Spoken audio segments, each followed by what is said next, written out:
മഴ പെയ്താൽ പോട്ടു.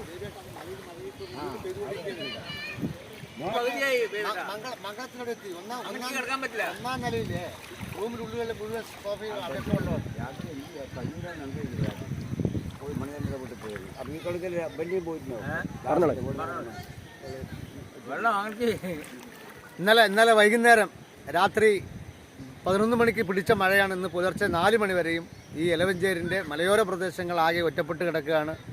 അതുപോലെ ഇച്ചുനദിപ്പുഴ കരയും കവിഞ്ഞൊഴുകിക്കൊണ്ടിരിക്കുന്നു. അപ്പോൾ തീർച്ചയായിട്ടും നമ്മുടെ നാട്ടിലെ ചെറുപ്പക്കാർ എത്രയും വേഗം രക്ഷാപ്രവർത്തനങ്ങളിൽ ഏർപ്പെടണം. പുഴയരികളിൽ താമസിക്കുന്ന ആൾക്കാരെ മാറ്റിപ്പാർപ്പിക്കാനുള്ള സൗകര്യം നമ്മൾ ഒരുക്കിയിട്ടുണ്ട്.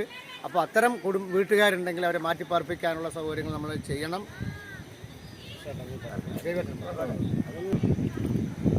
പ്രണവം ഓഡിറ്റോറിയത്തിലാണ് നമ്മൾ ക്യാമ്പ് അറേഞ്ച് ചെയ്തിട്ടുള്ളത്.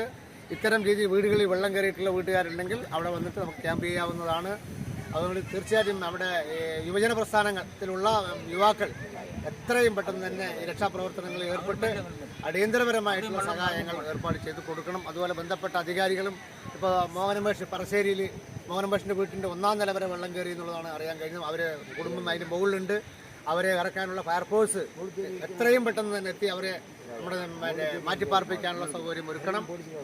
അതുകൊണ്ട് എല്ലാവരും ജാഗ്രതരായിരിക്കണം എന്നുള്ളതാണ് നമുക്ക് നിർദ്ദേശിക്കാനുള്ളത്.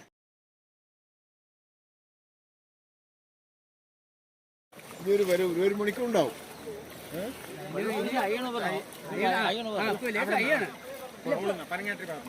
അല്ല കുഴപ്പമില്ല. അവിടെ വെള്ളമൊക്കെ മുങ്ങി വീട്ടിന് മുമ്പാകത്തി